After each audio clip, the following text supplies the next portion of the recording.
Good morning, student. Today, I am bringing the new topic from the chapter Control and Coordination, Reflex Action, Reflex Arc, and how our brain works. Right? So let's start with the reflex action. Reflex action is actually a sudden action, or it is an immediate and automatic reaction or action in response to a stimulus, that is called reflex action. For example, you can take the example of touching hot object. Hot object is a stimulus, and removal of your hand is a reaction against the action. Right?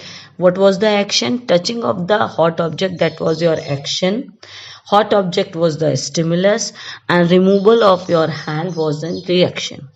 So removal of your hand, that is reflex action by touching the hot object. And beta, this whole thing occurs within a fraction of seconds. This is reflex action. Right? Now, how this action work out? The whole pathway of the reflex action is actually known as reflex arc. During this action which happening, three nerves activated, our spinal cord and brain also become activated. Sometimes brain do not involve in the reflex actions. Spinal cord coordinate with it and give us order to remove our hand. So name of those nerves who are involved in these: first, sensory neuron, which contain sensory nerve. Second one, relay, which contain connective nerves.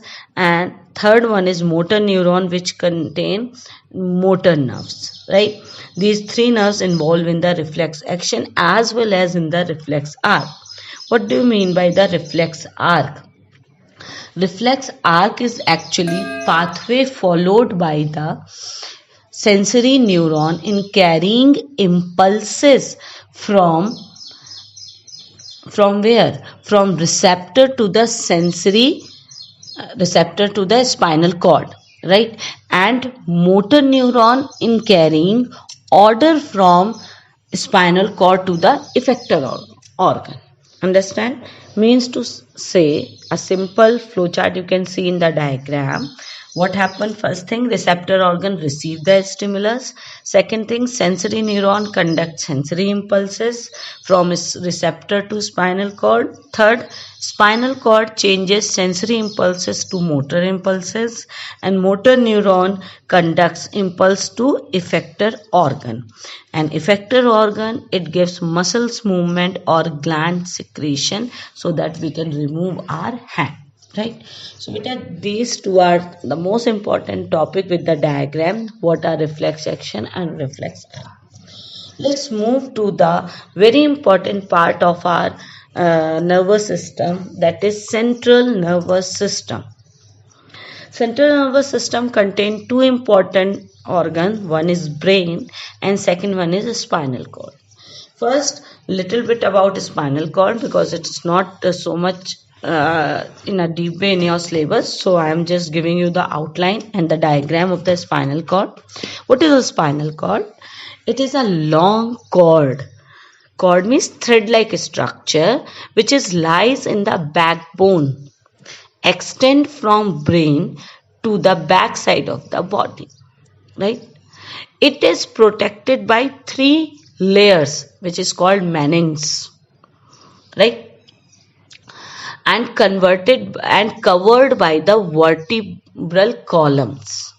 Vertebral columns, small bone-like structure, right? And how it is made up of? How spinal cord is made up of? Spinal cord at the side, it is made up of white matter, and center of the spinal cord is made up of gray matter. Right? This matter, what is matter? Actually, it is the fluid by which it is made up of, right? So there are two main matter. One is gray matter and second one is the white matter, right? So this is the spinal cord. What is the main function? And before function, I want to tell you, length of the spinal cord is about 42 to 45 centimeter, right? This much long spinal cord present in our body, at the back of our body, right? What are the main function? The function of the spinal cord are to control reflex activities, means to say all the reflex action or most of the reflex actions are controlled by the spinal cord. Second function, to conduct impulses to and from the brain, right? There are so many action which spinal cord cannot take decision on them. So spinal cord send these impulses to the brain, and sometimes from brain also it brings the messages back. Okay, so these are the main function of the spinal cord. Let's move to the most important part of our nervous system, that is human brain. Dear, it's diagram labeling you must know. And let's start with the topic human brain. How it is made up of. Human brain is actually made up of a large number of neurons, right? And protected by the skeleton, right? First, brain is also called encephalon. Brain is also called encephalon, right? And this encephalon is protected by 3 layers. These layers are known as meninx. There are 3 layers: pyometer, arachnoid, and dura mater. These are the 3 meninx which surrounds our soft brain, right? And next thing, the space between the membranes, these meninx, is filled with the cerebrospinal fluid. Means to say, in between these 3 meninx or layers, there is a fluid which is present, and the main function of this fluid is to protect our brain from outer shocks and injuries, right? So this fluid name is cerebrospinal fluid, which is shock absorber and protect the brain from mechanically shock, okay, outer injuries. Let's move to the parts of the brain. Brain having 3 parts. Human brain having 3 parts, or you can say brain is divided into 3: forebrain, midbrain, and hindbrain. There are 3 parts of the brain: fore, mid, and hindbrain, right? And the scientifically, or in the most posh language, forebrain is also known as prosencephalon, midbrain mesencephalon, and hindbrain rhombencephalon, right? Let's start part wise. First is forebrain, and you must know that forebrain is the largest part of our brain. It having basically 3 parts. First one, forebrain is again subdivided into 3. First, olfactory lobes. Second, diencephalon. Third, cerebrum, right? There are 3 parts of our brain, right? Olfactory lobe. What are olfactory?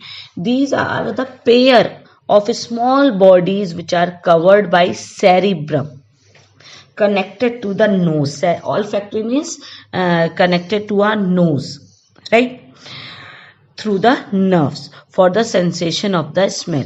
But for your kind information, I want to tell you that olfactory lobe is poorly developed in human. It is majorly developed in the animals, right? You all have seen that dogs having strong smelling powers, or other animals also having strong smelling powers comparatively to the humans, right? The reason is this: olfactory lobes are poorly developed in humans, right? Next is diencephalon, second part of the forebrain. This part consists hypothalamus and pituitary gland. And what is the function? Helps in water balance, blood pressure, temperature balance, and controls pituitary gland secretions, right? And this is the functions of the hypothalamus and pituitary gland. Also one more part, that is thalamus, right? One more part, that is thalamus, which is also present in the brain, or simply you can say the floor of the diencephalon is called the hypothalamus, right? And the roof is called the thalamus. Okay, if seen the diagram, the roof of the diencephalon, that is the thalamus, and floor is known as hypothalamus, and here pituitary gland is situated, right? Now next and the most important part of your forebrain, that is cerebrum. Cerebrum, it is the largest part and also the most complex, having two hemisphere. Hemisphere means two parts. See in the diagram, there are two parts, right? And these two parts are joined by corpus callosum. Corpus callosum is actually a nerve fiber which helps in joining of two hemisphere, right? And separated from each other by a deep cerebral fissure. Fissure मतलब एक गड्ढा type का, ठीक है? The surface of cerebral hemisphere is greatly folded and the folds are called gyrus and sulcus. The deep, ये जो lining you are able to see in the brain, these are the gyrus and sulcus, right? Now your cerebrum again having four important lobes, which are, first is frontal lobe. This is connected to the tongue. For which purpose? Speech, facial muscles, as well as mental activity, right? Frontal lobe, it's a single lobe connected to your tongue. Second lobe, temporal lobe. A pair, temporal lobe in a pair connected to ears by auditory nerve for hearing. Third is occipital lobe, single lobe connected to eyes by optic nerve for sight. Fourth is parietal lobe, single lobe and region for touch, taste, smell, temperature, and crucial memory and learning power, as well as an unconscious mind. So these are the four lobes which are responsible for most of our activities, right? So frontal lobe, again I am repeating, frontal lobe, temporal lobe, occipital lobe and parietal lobe. These all are the parts of your cerebrum and the forebrain. Next is mesoencephalon or midbrain, right? But a midbrain, it is very small region and control reflex movement of face and head, right? And the main function of it, it connects forebrain to the hindbrain with cerebral peduncle, right? The main function, it connects the forebrain towards the hindbrain with cerebral peduncles, right? Let's move to the last and the most important part of the brain, which is frequently asked in your board examination, that is hindbrain. It's also having three parts, right? First and the most important part is cerebellum. Forebrain में कौन सा था? Cerebrum. In this cerebellum, what is the main function of cerebellum? Maintains posture and balance our body, or simply you can say body equilibrium. It balances our body posture, walking and all the things, right? This is the main function of the cerebellum, right? Second function of the cerebellum means all the movements, or simply you can say all the voluntary actions controlled by the cerebellum, right? Means walking, jumping, which are in our control. Next, second part is pons. Pons coordinate between the muscles of two sides of body. Means to say, it regulate basically our respiration part, rate of respiration, right? Only the main function of the pons is regulate the rate of respiration. Last but not the least, medulla oblongata. It controls all the involuntary action which are not under our control, such as heartbeat, rate of respiration, contraction of blood vessel, coughing, sneezing, vomiting, right? Activation of salivary gland, swallowing, sneezing, blood pressure, these all which are not under our control are controlled by medulla oblongata, right? So these are the three parts of the hindbrain. First was cerebellum, control the voluntary action of our body. Second is pons, control the rate of respiration. Third is medulla oblongata, control all the involuntary action of our body. Right? Thank you so much. Keep watching.